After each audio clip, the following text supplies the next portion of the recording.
Many people believe that if you want to be an investor in the stock market, you have to watch tickers on TV and read the financial news on the weekends and be an analyst of businesses and get familiar with all the accounting language and all the jargon related to investing. If you believe this, you might think that using that information will allow you to pick better stocks and be a better investor. So in this video, I'm going to show you how professional investors really struggle to beat their index over time and how you don't have to play that game by just buying index funds yourself. Okay, what we're looking at here is something called the SPIVA report, and SPIVA is an acronym that stands for S&P Index versus Active, and S&P has been doing this report for a long time now, mostly in the States, and then they branched out to other countries. But what they take a look at is the number of funds in each country that underperform their index. And so what we're looking at on the graphic here is just over the last 10 years, you can see that the number is pretty abysmal, that 96.63% of funds investing in Canadian equities, so that's just Canadian stocks, that's not US stocks, it's not global or anything like that, but just Canadian stocks, underperform the S&P composite on a 10-year basis. That's pretty rough. So if you are someone that's picking a fund or picking your own stocks, looking out 10 years from now, it is incredibly difficult for you to simply beat the index with a stock picking strategy. It's very, very hard. Even on a short-term basis, let's look at the 1-year number.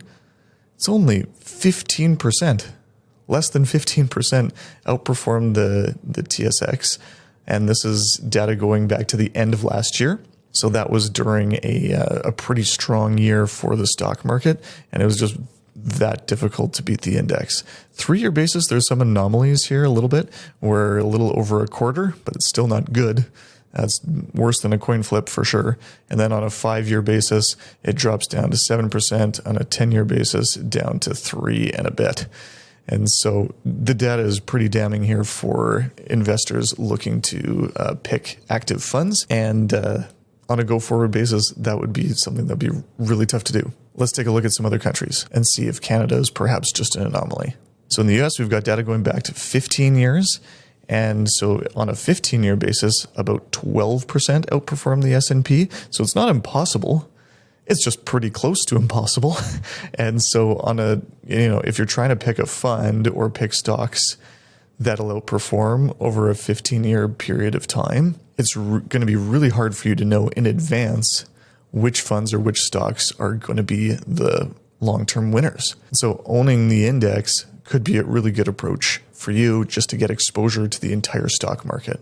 Now, in that data set is only looking at professional active management and not individual investors who might pick a few stocks here and there. But if you're picking stocks, it's really no different. You're just already playing from behind because you don't have all the advantages that the professionals have. So you might have seen that in any of those cases and countries and time periods, the number of funds that outperformed was never zero.